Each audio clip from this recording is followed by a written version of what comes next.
चमक उठी सन 57 में वह तलवार पुरानी थी, बुंदे ले हर बोलों के मुंह हमने सुनी कहानी थी, खूब लड़ी मर्दानी वह तो झांसी वाली रानी थी। जी हाँ प्यारे बच्चों, हम पढ़ रहे हैं हमारी कविता झांसी की रानी, जिसकी कवित्री हैं सुभद्रा कुमारी चौहान। प्यारे बच्चों, पिछले वीडियो में हम अपनी कविता की शुरुआत कर चुके हैं। पिछले वीडियो में हमने पूरी कविता का उच्चारण किया और साथ में रानी लक्ष्मीबाई और सुभद्रा कुमारी चौहान के जीवन के बारे में महत्वपूर्ण बातें जानी। इसके लिए आप पिछला वीडियो देख सकते हैं। आज के इस वीडियो में हम अपनी कविता का सरलार्थ और उसकी व्याख्या समझने वाले हैं। आइए शुरू करते हैं आज का वीडियो। प्यारे बच्चों, हम सभी जानते हैं 1857 की क्रांति में रानी लक्ष्मीबाई ने अंग्रेजों के खिलाफ लड़ाई लड़ी थी और उसी लड़ाई के बारे में ये हमारी कविता है। हमारी कविता की शुरुआत इन पंक्तियों से होती है। सिंहासन हिल उठे, राजवंशों ने भ्रुकुटी तानी थी, बूढ़े भारत में भी आई फिर से नई जवानी थी, गुमी हुई आजादी की कीमत सबने पहचानी थी, दूर फिरंगी को करने की सबने मन में ठानी थी। इन पंक्तियों के माध्यम से सुभद्रा कुमारी चौहान कहना चाहती है कि जब 1857 की क्रांति लड़ी जा रही थी तो सिंहासन हिल उठे। जो बड़े बड़े राजा थे उन सभी के सिंहासन हिल उठे। सिंहासन हिलना यानी कि हलचल मच जाना। अंग्रेजों के खिलाफ लड़ाई लड़ने के लिए सभी राजाओं ने अपनी कमर कस ली थी। सभी राजाओं में हलचल मच गई थी। राजवंशों ने भ्रुकुटी तानी थी। भ्रुकुटी क्या होता है? भौएं या फिर आईब्रो भी आप कह सकते हैं। जो हमारी आईब्रो होती है, जब हम बहुत गुस्से में होते हैं तो वो तन जाती हैं, बिल्कुल सीधी हो जाती हैं। और भ्रुकुटी तानना एक मुहावरा भी है जिसका अर्थ होता है क्रोध करना। अंग्रेजों के अन्याय और अत्याचार को देखकर सभी राजाओं में क्रोध की भावना थी। उनकी भ्रुकुटी तनी हुई थी और वो अंग्रेजों के खिलाफ युद्ध करना चाहते थे, अपनी आज़ादी को प्राप्त करना चाहते थे। इसीलिए कहा गया है सिंहासन हिल उठे, कि सभी राजाओं के सिंहासन हिल उठे, सभी राजाओं के मन में हलचल मच गई। राजवंशों ने भ्रुकुटी तानी थी और जितने भी राजा थे, जितने भी राजवंश थे, उन सभी के मन में क्रोध की भावना थी। अंग्रेजों के खिलाफ क्रोध की भावना थी, इसीलिए उनकी भ्रुकुटी तनी हुई थी। वो क्रोध कर रहे थे। बूढ़े भारत में भी आई फिर से नई जवानी थी और ऐसे लग रहा था कि बूढ़े भारत में एक जवानी की लहर आ गई है। सभी लोग आज़ादी प्राप्त करना चाहते हैं, अंग्रेजों के खिलाफ क्रांति करना चाहते हैं।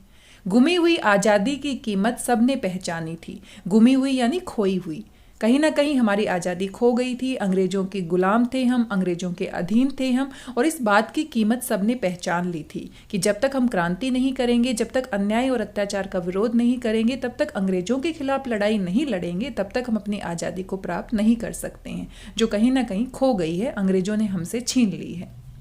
दूर फिरंगी को करने की सबने मन में ठानी थी। फिरंगी यानी अंग्रेज, और अंग्रेजों को दूर करने की सभी ने अपने मन में ठान ली थी। सभी राजाओं ने अपने मन में ये दृढ़ निश्चय कर लिया था कि अब तो हमें इन अंग्रेजों को अपने भारत से दूर भगाना है, अब तो हमें उनके खिलाफ लड़ाई लड़नी है, क्रांति करनी है। आगे सुभद्रा कुमारी चौहान कहती है, चमक उठी सन 57 में। सन 57 में यानी 1857 में जो तलवार चमक उठी थी वह पुरानी थी। वह रानी लक्ष्मीबाई की तलवार थी। वह पुरानी तलवार फिर से चमक उठी थी अंग्रेजों के खिलाफ। बुंदेले हर बोलों के मुंह हमने सुनी कहानी थी। और बुंदेलखंड में हर व्यक्ति के मुंह से, हर बोलों के मुंह से हमने ये कहानी सुनी थी। खूब लड़ी मर्दानी वह तो झांसी वाली रानी थी। मर्दानी का अर्थ होता है एक ऐसी स्त्री जो पुरुषों के समान युद्ध करती है, पुरुषों के समान वीरता दिखाती है, उसके लिए हम मर्दानी शब्द प्रयोग करते हैं। और झांसी की रानी ने पुरुषों से भी ज्यादा वीरता दिखाई। मर्दों की तरह वो लड़ते हुए अंग्रेजों के खिलाफ क्रांति करते हुए वीर गति को प्राप्त हुई। इसीलिए बुंदेलखंड के हर व्यक्ति के मुंह पर यह कहानी होती है, खूब लड़ी मर्दानी वह तो झांसी वाली रानी थी। झांसी वाली रानी को मर्दानी क्यों कहा गया है? क्योंकि वो मर्दों की भांति युद्ध करते हुए वीर गति को प्राप्त हुई थी। वैसे तो स्त्री और पुरुष समान ही होते हैं, लेकिन फिर भी हमारे समाज में स्त्रियों का उतना ऊंचा दर्जा नहीं होता था। पुराने जमाने की बात करें तो राजा और महाराजा जो होते थे, उनके जो पुत्र होते थे वही युद्ध में जाते थे। औरतों को युद्ध लड़ने की इजाजत नहीं होती थी। लेकिन रानी लक्ष्मीबाई उस समय में भी इतनी बहादुरी के साथ, इतनी वीरता के साथ लड़ती है, मर्दों से कंधा मिलाकर आगे बढ़ती हैं। इसीलिए मर्दानी शब्द कहा गया है। आज की परिस्थितियों में समाज धीरे धीरे बदल रहा है, लेकिन फिर भी पुरुष प्रधान समाज की बातें अगर हम करें तो वो गलत नहीं होगा, क्योंकि आज भी स्त्रियों को उतना समान अधिकार नहीं दिया जाता है जितना कि दिया जाना चाहिए। प्यारे बच्चों, इसके बारे में आप सोचिए। तो मर्दानी कहना कहीं ना कहीं मुझे सही नहीं लगता है, लेकिन मर्दानी शब्द इसलिए प्रयोग किया गया है क्योंकि वो मर्दों की भांति लड़ी। वैसे तो औरतें भी किसी से कम नहीं है, लेकिन उस जमाने की बात करें और इस जमाने की बात करें तो बहुत सारे काम ऐसे होते हैं, ऐसा माना जाता है मर्द ही कर सकते हैं, औरतें नहीं कर सकती। तो रानी लक्ष्मीबाई ने मर्दों से भी बढ़कर वीरता दिखाई, इसीलिए मर्दानी शब्द का यहाँ पर प्रयोग किया गया है। कानपुर के नाना की मुँह बोली बहन छबीली थी, लक्ष्मीबाई नाम पिता की वह संतान अकेली थी। नाना के संग पढ़ती थी वह नाना के संग खेली थी, बर्छी ढाल कृपाण कटारी उसकी यही सहेली थी। आगे कवित्री कहती है कि कानपुर के नाना की मुँह बोली बहन छबीली थी। मुँह बोली बहन यानी कि जिसको हम अपनी बहन कहते हैं, वो हमारी असली बहन नहीं होती है, लेकिन हम उसको कहते हैं, इसीलिए मुँह बोली बहन कहा जाता है। तो कानपुर के नाना साहब की मुँह बोली बहन कौन थी? रानी लक्ष्मीबाई, और उसका नाम क्या था? छबीली। छबीली का अर्थ होता है सुंदर और चंचल। जो सुंदर होती है, चंचल होती है, बहुत ही नटखट होती है, उसी के लिए हम कौन सा शब्द प्रयोग करते हैं? छबीली। तो रानी लक्ष्मीबाई बचपन में बहुत ही छबीली थी, बहुत ही चंचल थी, नटखट थी, शरारती थी, और कानपुर के नाना साहब ने उनको अपनी मुंह बोली बहन बना लिया था। लक्ष्मीबाई नाम पिता की वह संतान अकेली थी। उसका नाम लक्ष्मीबाई था और पिता की, अपने पिता की वह अकेली संतान थी, यानी उनके माता पिता को सिर्फ एक ही पुत्री थी जिसका नाम था लक्ष्मीबाई।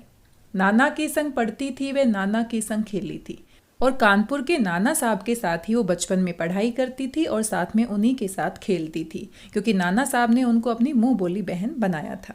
बर्छी ढाल कृपाण कटारी उसकी यही सहेली थी। और बचपन में वो हमारी तरह बच्चों की तरह खेल नहीं खेलती थी, बल्कि बचपन में उसके खेल अलग ही थे। बर्छी से खेलती थी, ढाल से खेलती थी, कृपाण यानी तलवार से खेलती थी, कटारी, कटारी छोटी तलवार को हम कहते हैं, खंजर भी आप कह सकते हैं, उनके साथ वो खेल खेलती थी। सामान्य बच्चों की तरह वो नहीं खेलती थी, वो युद्ध करना सीखती थी, और ये सारी चीज़ें बचपन में रानी लक्ष्मीबाई ने नाना साहब के साथ सीखी। वीर शिवाजी की गाथाएं उसको याद जबानी थी, बुंदेले हर बोलों के मुंह हमने सुनी कहानी थी, खूब लड़ी मर्दानी वह तो झांसी वाली रानी थी। आगे कवित्री कहती है कि वीर शिवाजी की गाथाएं, गाथाएं होती कहानियां, वीर शिवाजी की गाथाएं उनको याद थी। बचपन में रानी लक्ष्मीबाई ने वीर शिवाजी की कहानियां सुनी थी, उनकी वीरता की कहानियां सुनी थी, और वो सारी कहानियां उनको जबानी याद थी, उनको कंठस्थ याद थी। बुंदेले हर बोलों के मुंह हमने सुनी कहानी थी, और बुंदेलखंड के हर व्यक्तियों के मुंह से, हर बोलों के मुंह से हमने एक कहानी सुनी है कि रानी लक्ष्मीबाई मर्दानी की तरह लड़ी थी, खूब वीरता के साथ अंग्रेजों के खिलाफ उन्होंने लड़ाई लड़ी थी। और ये पंक्ति प्यारे बच्चों पूरी कविता में हमारी बार बार आती है, तो इसका एक ही अर्थ है कि बुंदेलखंड के हर बोलों के मुंह हमने एक कहानी सुनी है कि रानी लक्ष्मीबाई ने अंग्रेजों के खिलाफ 1857 की क्रांति में मर्दानी बनकर लड़ाई लड़ी थी, इतनी वीरता और इतनी बहादुरी के साथ लड़ाई लड़ी थी। लक्ष्मी थी या दुर्गा थी वह स्वयं वीरता की अवतार, देख मराठे पुलकित होते उसकी तलवारों के वार, नकली युद्ध व्यू की रचना, खेलना खूब शिकार, सैन्य घेरना दुर्ग तोड़ना, ये थे उसके प्रिय खिलवाड़। आगे कवित्री कहती है कि लक्ष्मी थी या दुर्गा थी वह स्वयं वीरता का अवतार थी। ऐसे लगता था कि लक्ष्मी या दुर्गा ने स्वयं वीरता के रूप में रानी लक्ष्मीबाई के रूप में अवतार ले लिया है। देख मराठे पुलकित होते उसकी तलवारों के वार, और जो मराठे हैं उनकी तलवारों के वार को देखकर, उनकी तलवार युद्ध को देखकर पुलकित होना यानी खुश होना। जब रानी लक्ष्मीबाई बचपन में तलवार से खेलती थी, तलवार से युद्ध करती थी, तलवार से वार करती थी, तो मराठा पुलकित होते थे, मराठा उनको देखकर प्रसन्न होते थे। और रानी लक्ष्मीबाई बचपन में कौन कौन से खेल खेलती थी? नकली युद्ध, नकली युद्ध करती थी। व्यू की रचना, व्यू की रचना होता है किसी को घेर लेना, व्यू बंदी करना यानी घेरा लगा लेना। जैसे दुश्मनों की सेना हमारे सामने है तो उसमें व्यू की रचना की जाती है, उसको पूरी तरह से घेर लिया जाता है ताकि दुश्मन बचकर बाहर ना निकल पाए। और खेलना खूब शिकार, और वो शिकार खेलती थी। सैन्य घेरना, सैन्य होती है सेना, घेरना मतलब चारों तरफ से घेर लेना। और रानी लक्ष्मीबाई बचपन में ऐसे खेल खेलती थी जैसे युद्ध किया जा रहा है, दुश्मन की सेना को घेर लिया गया है। दुर्ग तोड़ना, दुर्ग होता है किला। पहले राजा महाराजाओं के बड़े बड़े किले होते थे, जब दुश्मन आक्रमण करता था तो जो किला होता था उसको पूरी तरह से घेर लिया जाता था। तो दुर्ग तोड़ना, किस तरह से किले को तोड़ना है, ये थे उसके प्रिय खिलवाड़। खिलवाड़ यानी खेल खेलना। रानी लक्ष्मीबाई बचपन में सामान्य बच्चों की तरह कोई खेल नहीं खेलती थी, गुड्डे गुड्डी के खेल नहीं खेलती थी, बल्कि वो युद्ध करती थी, तलवार चलाती थी, नकली युद्ध करती थी, बड़े बड़े किलों को तोड़ती थी, दुश्मन की सेना को घेर लेती थी, व्यू की रचना करती थी, इस तरह के खेल का अभ्यास करती थी। और बचपन से इस तरह के खेलों का अभ्यास करने की वजह से बड़ी होकर रानी लक्ष्मीबाई एक वीर योद्धा बनती है, जिनकी कहानियां हम सभी ने सुनी है। महाराष्ट्र कुल देवी उसकी भी आराध्य भवानी थी, बुंदेले हर बोलों के मुंह हमने सुनी कहानी थी, खूब लड़ी मर्दानी वह तो झांसी वाली रानी थी। और आगे कहा गया है कि महाराष्ट्र की कुल देवी भवानी उनकी आराध्य थी, वो उनकी पूजा करती थी, उनको अपनी देवी मानती थी। और बुंदेलखंड के हर व्यक्ति के मुंह से हमने ये कहानी सुनी है कि खूब लड़ी मर्दानी वह तो झांसी वाली रानी थी, कि झांसी वाली रानी ने मर्दानी बनकर लड़ाई लड़ी थी, वीरता की लड़ाई लड़ी थी, अंग्रेजों के खिलाफ युद्ध छेड़ा था। हुई वीरता की वैभव के साथ सगाई झांसी में, ब्याह हुआ रानी बन आई लक्ष्मीबाई झांसी में, राजमहल में बजी बधाई खुशियां छाई झांसी में, सुबट बुंदेलों की वृद्धावली सी वह आई झांसी में। अभी तक रानी लक्ष्मीबाई के बचपन के बारे में बताया गया है कि बचपन में वो कौन कौन से खेल खेलती थी, कौन उनकी आराध्य देवी थी। इस पद्यांश में रानी लक्ष्मीबाई के विवाह के बारे में बताया गया है कि झांसी की रानी वो कैसे बनी। हुई वीरता की वैभव के साथ सगाई झांसी में। वीरता की मिसाल कौन है? रानी लक्ष्मीबाई। और वैभव, वैभव यानी धन संपत्ति से संपूर्ण। झांसी को यहाँ पर वैभव कहा गया है और रानी लक्ष्मीबाई को यहाँ पर वीरता की मिसाल कहा गया है। ऐसा लगता है जैसे वीरता की वैभव के साथ सगाई हो गई है। ब्याह हुआ रानी बन आई लक्ष्मीबाई झांसी में, और शादी होने के बाद रानी बनकर लक्ष्मीबाई झांसी में आ जाती है। राजमहल में बजी बधाई खुशियां छाई झांसी में, और पूरे राजमहल में बधाइयां बटती हैं, साथ में खुशी मनाते हैं, पूरी झांसी में खुशियां छा जाती हैं। सुभट बुंदेलों की विरुदावली सी वह आई झांसी में। सुभट का अर्थ होता है वीर योद्धा, अच्छे वीर। विरुदावली का अर्थ होता है यश की गाथा। और जब रानी लक्ष्मीबाई का विवाह होता है, वह झांसी में आ जाती है, तो ऐसा लगता है कि रानी बुंदेलखंड के वीरों की यश गाथा के समान झांसी में आ गई है। सुभट बुंदेलों की विरुदावली सी, यानी यहाँ पर रानी झांसी की वीरता को वीर योद्धाओं की यश गाथा के समान माना है। ऐसे लगता है कि जैसे यश की गाथा गाई जा रही है, रानी लक्ष्मीबाई झांसी में विवाह करके आ गई है। पूरी झांसी खुशियों से झूम उठती है, हर तरफ चारों तरफ बधाइयां बजती हैं। चित्रा ने अर्जुन को पाया, शिव से मिली भवानी थी, बुंदेले हर बोलों के मुंह हमने सुनी कहानी थी, खूब लड़ी मर्दानी वह तो झांसी वाली रानी थी। और जब रानी झांसी का विवाह हुआ राव गंगाधर राव के साथ, तो ऐसा लगा जैसे चित्रा ने अर्जुन को प्राप्त कर लिया है और शिव से भवानी मिल गई है। यहाँ पर अर्जुन और चित्रा की जोड़ी की, साथ में शिव और भवानी की जोड़ी की तुलना रानी लक्ष्मीबाई और राव गंगाधर राव के साथ की गई है। जब उनकी शादी हुई तो उनकी जोड़ी ऐसी लग रही थी जैसे अर्जुन और चित्रा की जोड़ी है और शिव और भवानी की जोड़ी है। बुंदेलखंड के हरबोलों के मुंह से हमने ये कहानी सुनी है कि रानी लक्ष्मीबाई मर्दानी बनकर खूब लड़ती थी और खूब उन्होंने अंग्रेजों को धूल चटाई थी। उदित हुआ सौभाग्य मुदित महलों में उजियाली छाई, किंतु काल गति चुपके चुपके काली घटा घेर लाई, तीर चलाने वाले कर में उसे चूड़ियां कब भाई, रानी विधवा हुई हाय विधि को भी नहीं दया आई। और इस पद्यांश में कहा गया है कि किस तरह से खुशियां छा जाती है महलों में जब रानी लक्ष्मीबाई का विवाह होता है गंगाधर राव जी के साथ, लेकिन बाद में जब गंगाधर राव की मृत्यु हो जाती है तो पूरे महल में उदासी छा जाती है और रानी इतनी छोटी सी उम्र में विधवा बन जाती है। उदित हुआ सौभाग्य, उदित होना यानी कि जागना। ऐसे लगता था झांसी की रानी का सोया हुआ सौभाग्य जाग गया है। जैसे ही रानी लक्ष्मीबाई का विवाह हुआ झांसी में, वो रानी बनकर वहां पर आती है तो पूरी झांसी की रानी का सौभाग्य उदित हो जाता है। मुदित, मुदित यानी प्रसन्न, खुश। महलों में उजियाली छाई, उजियाली छाना यानी प्रकाश छाना। और ऐसे लगता था कि इतनी खुशियां छा गई है झांसी की रानी के महलों में, साथ में इतना उजियारा, इतना प्रकाश छा गया है, हर तरफ खुशी ही खुशी दिखाई दे रही थी।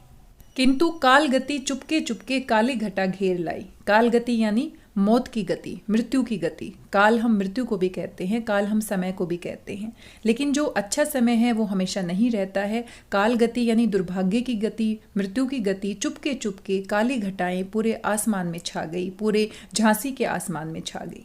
कुछ समय के लिए ऐसा लग रहा था जैसे झांसी का सौभाग्य उदित हो गया है, लेकिन दूसरे ही पल ऐसे लग रहा था जैसे धीरे धीरे समय के साथ दुर्भाग्य के बादल भी घिर आए हैं, झांसी के ऊपर दुर्भाग्य के बादल छा गए हैं। तीर चलाने वाले कर में उसे चूड़ियां कब भाई। जिन हाथों से उन्होंने बचपन में तीर चलाए थे, युद्ध के अभ्यास किए थे, हमेशा ही उन्होंने युद्ध किया था, तलवार चलाई थी, तीर चलाए थे, उन हाथों में उसको चूड़ियाँ कभी नहीं भाई। भाना यानी पसंद आना। उनको कभी अपनी चूड़ियाँ अच्छी नहीं लगी अपने हाथों में, क्योंकि उसको लगता था कि मेरे हाथों से तलवार चलनी चाहिए, तीर चलने चाहिए।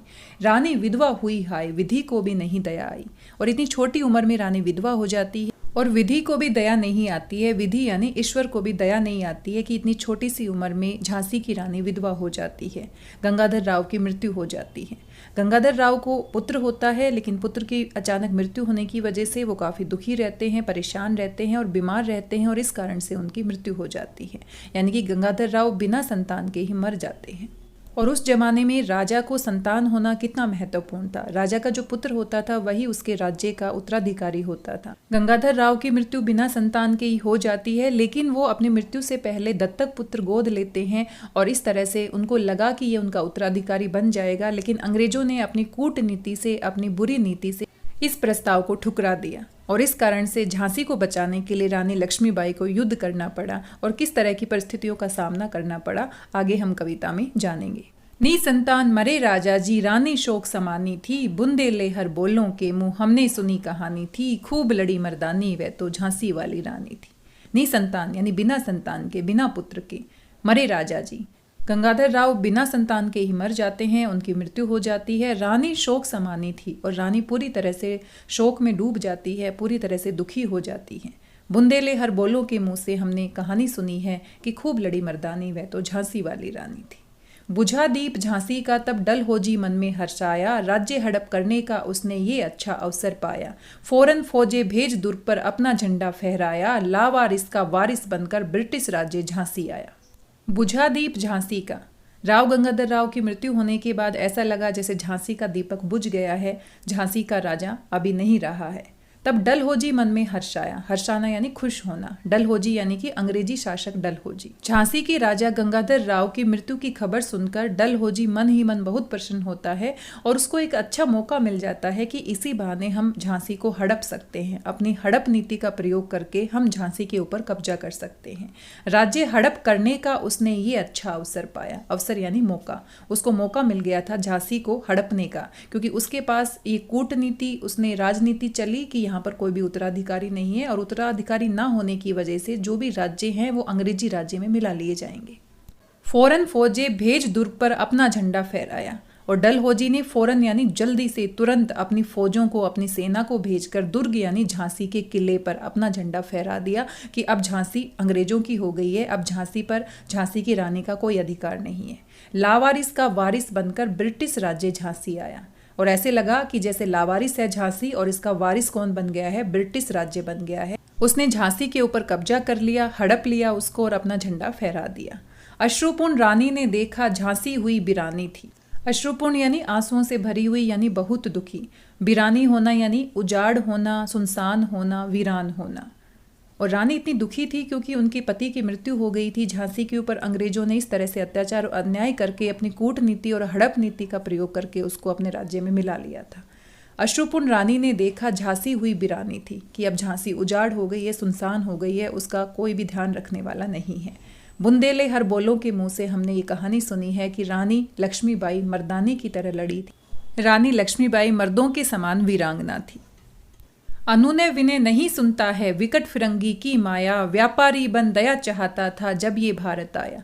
डलहौजी ने पैर पसारे अब तो पलट गई काया, राजा व नवाबों को भी उसने पैरों ठुकराया। अनुनय विनय होता है प्रार्थना करना, विनती करना। विकट होता है बहुत ही कठिन।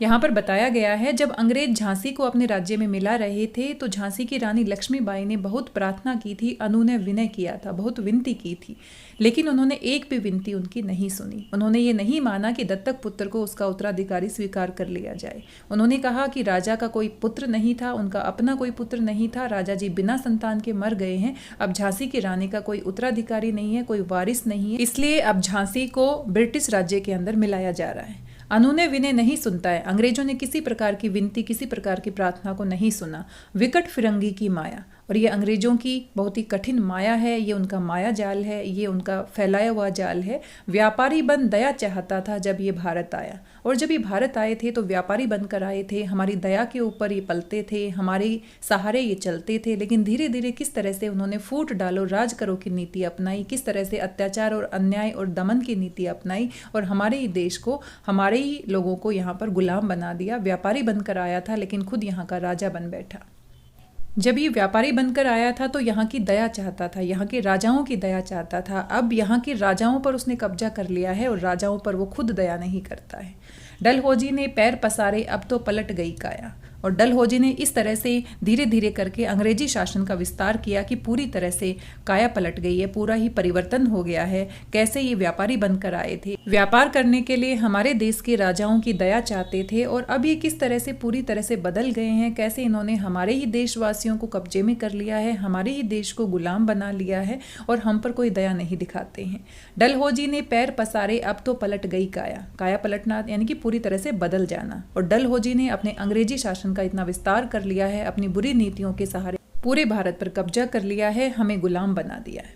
राजाओं नवाबों को भी उसने पैरों ठुकराया, और बड़े बड़े राजाओं को, बड़े बड़े नवाबों को, जिनकी दया के सहारे इन्होंने व्यापार शुरू किया था, उनको भी उन्होंने अपने पैरों से ठुकराया, उनका भी उन्होंने सम्मान नहीं किया, उनके साथ भी उन्होंने धोखे से, छल की नीति से उनके राज्यों को हड़पना शुरू कर दिया। एक समय था जब अंग्रेज व्यापारी बनकर आए थे, राजाओं और नवाबों के सामने गिड़गिड़ाते थे, अपने व्यापार के लिए बहुत सारे समझौते करते थे, उनकी आज्ञाओं का पालन करते थे। लेकिन अभी उन्होंने उन्हीं राजाओं और नवाबों को पैरों से ठुकराना शुरू कर दिया है, उनका अपमान करना शुरू कर दिया है। रानी दासी बनी और रानी दासी बन गई है। बनी ये दासी अब महारानी थी, लेकिन रानी लक्ष्मीबाई को दासी बनना स्वीकार नहीं था। अब ये महारानी बन गई थी, अब ये सिर्फ रानी नहीं थी बल्कि महारानी बन गई थी। एक समय था जब अंग्रेज झांसी की रानी लक्ष्मीबाई के सामने अपना सिर झुकाते थे, लेकिन अब परिस्थितियां बदल गई है। अब उन्होंने झांसी के ऊपर कब्जा कर लिया है। अब रानी लक्ष्मीबाई झांसी की रानी नहीं रही है, लेकिन वो महारानी बन गई है, यानी कि उसे अंग्रेजों की दास्ता स्वीकार नहीं है। उसने मन ही मन ठान लिया है कि वो किसी भी कीमत पर झांसी को अंग्रेजों के कब्जे में नहीं रहने देगी। वो अपनी झांसी को लेकर रहेगी, चाहे आखिरी सांस तक उसको युद्ध क्यों न लड़ना पड़े। बुंदेले हर बोलों के मुंह हमने सुनी कहानी थी। बुंदेलखंड के हर बोलों के मुंह से हमने कहानी सुनी है कि रानी लक्ष्मीबाई मर्दानी बनकर लड़ती है, अंग्रेजों के खिलाफ युद्ध लड़ती है और भारत को आज़ाद कराने में एक महत्वपूर्ण भूमिका निभाती है। चीनी राजधानी दिल्ली की लिया लखनऊ बातों बात, कैद पेशवा था बिठुर में हुआ नागपुर का भी घात। उदयपुर तंजौर सतारा कर्नाटक की कौन बिसात, जबकि सिंध पंजाब ब्रह्मा पर अभी हुआ था वज्र निपात। आगे कहा गया है कि राजधानी दिल्ली को छीन लिया गया। अंग्रेजों ने अपनी हड़प नीति से धीरे धीरे सभी पर कब्जा करना शुरू कर दिया। लखनऊ को भी बड़ी आसानी से, बातों बात यानी कि बातों ही बात में बड़ी आसानी से उन्होंने लखनऊ को छीन लिया। कैद पेशवा था बिठुर में, और बिठुर में पेशवा को कैद कर लिया। हुआ नागपुर का भी घात, घात का अर्थ होता है प्रहार या आक्रमण। नागपुर पर भी उन्होंने आक्रमण कर दिया, प्रहार कर दिया। उदयपुर तंजौर सतारा कर्नाटक की कौन बिसात, बिसात का अर्थ होता है क्या औकात, इनको भी उन्होंने धीरे धीरे अपने कब्जे में कर लिया। जबकि सिंध पंजाब ब्रह्मा पर अभी हुआ था वज्र निपात। वज्र निपात का अर्थ होता है करारी चोट करना। ब्रह्मा यहाँ पर म्यांमार के लिए प्रयोग किया गया है, जिसको हम बर्मा भी कहते हैं। सिंध पंजाब म्यांमार पर भी उन्होंने करारी चोट की थी, उनको भी उन्होंने धीरे धीरे पतन की ओर धकेल दिया था। बंगाले मद्रास आदि की भी तो यही कहानी थी, और बंगाल और मद्रास की भी तो यही कहानी थी। उनको भी उन्होंने हड़पना शुरू कर दिया था, उनकी भी ऐसी ही स्थिति थी, वो भी पूरी तरह से अंग्रेजों के कब्जे में आ चुके थे। इस तरह से अंग्रेजों ने लगभग पूरे भारत पर आक्रमण किया, पूरे भारत को अपने कब्जे में करना शुरू कर दिया। प्यारे बच्चों, 1857 की क्रांति के बारे में आप एसएसटी में भी पढ़ते हैं। एसएसटी में भी आप जानते हैं कि किस तरह से 1857 की क्रांति में अंग्रेजों ने किन किन जगह पर आक्रमण किया, किस किस को कब्जे में लिया, हड़प नीति क्या होती है, इसके बारे में आप एसएसटी में और अधिक जान सकते हैं। बुंदेले हर बोलों के मुंह हमने सुनी कहानी थी, खूब लड़ी मर्दानी वह तो झांसी वाली रानी थी। बुंदेलखंड के हर बोलों के मुंह से हमने कहानी सुनी है कि मर्दानी की तरह झांसी की रानी लड़ती है, अंग्रेजों के खिलाफ लड़ाई लड़ती है। रानी रोई रनिवासों में, बेगम गम से थी बेजार, उनके गहने कपड़े बिकते थे कलकत्ते के बाजार। सरेआम नीलाम छापते थे अंग्रेजों के अखबार, नागपुर के जेवर ले लो, लखनऊ के लो नौलखा। और आगे कहा गया है कि रानी अपने रनिवासों में, रनिवास होता है रानियों के रहने के लिए अलग से महल में जगह बनाई जाती थी, उसी को हम रनिवास कहते हैं। रानी रोई रनिवासों में। रानी अपने महल में जहाँ पर वो रहती थी, जिस कमरे में वो रहती थी, वो वहाँ पर रोती है, दुख प्रकट करती है क्योंकि उसका सब कुछ छिन गया है। राजा की मृत्यु हो गई है, वो विधवा हो गई है, उनकी अपनी संतान नहीं है और साथ में झांसी के ऊपर अंग्रेजों का कब्जा हो गया है। बेगम गम से थी बेजार, और जितनी भी और बेगम थी और रानियाँ थी वो गम से बेजार थी। बेजार यानी परेशान थी, पीड़ित थी। उनके गहने कपड़े बिकते थे कलकत्ते के बाजार। अंग्रेजों ने सिर्फ झांसी पर कब्जा ही नहीं किया, बल्कि वो इतने अत्याचारी थे, इतने अत्याचार करने वाले थे कि रानियों के बहुमूल्य कीमती कपड़े और गहने उन्होंने कलकत्ते के बाजार में नीलाम कर दिए। और साथ में अखबारों में खबरें छपने लगी, नीलामी की खबरें छपने लगी। अखबारों में इस तरह की खबरें छापी जाने लगी कि गहने और कपड़े नीलाम किए जा रहे हैं, जिसको खरीदने हैं खरीद सकता है। अखबारों के माध्यम से ये खबर पूरे भारत में फैल जाती थी।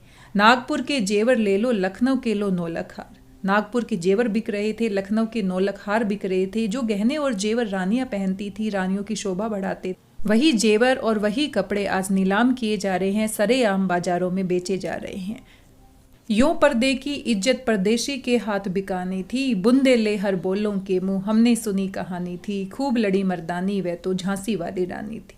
यो पर्दे की इज्जत, इस तरह से जो पर्दे में रहती थी, जो इज्जत थी, रानियों की इज्जत थी, उसको सरेआम बाजार में परदेसियों के हाथों बेचा जा रहा है। वे गहने जो औरतों और रानियों की शोभा बढ़ाते थे, पर्दे की इज्जत थे, वे दूसरों के हाथों से बिक रहे हैं। ये बहुत ही सोचनीय स्थिति थी, बहुत ही दयनीय स्थिति थी। बुंदे ले हर बोलों के मुंह हमने सुनी कहानी थी, खूब लड़ी मर्दानी वह तो झांसी वाली रानी थी। और बुंदेलखंड के हर बोलों के मुंह से हमने ये कहानी सुनी है कि झांसी की रानी मर्दानी की भांति लड़ी थी, बहुत ही वीरता के साथ लड़ी थी। प्यारे बच्चों, आज के इस वीडियो में बस इतना ही। आगे की कविता के सरलार्थ और व्याख्या हम अगले वीडियो में करेंगे। कविता हमारी बहुत लंबी है, एक वीडियो में सारी कविता को समझ पाना संभव नहीं है। आशा करती हूँ आज की व्याख्या आपको समझ में आई होगी, वीडियो आपको पसंद आया होगा। वीडियो आपको कैसा लगा, अपना फीडबैक जरूर दीजिएगा। मिलते हैं अगले वीडियो में आगे की कविता की व्याख्या के साथ। तब तक स्वस्थ रहिए, व्यस्त रहिए, मस्त रहिए और खुश होकर पढ़ते रहिए। मिलते हैं अगले वीडियो में। धन्यवाद, बहुत बहुत धन्यवाद।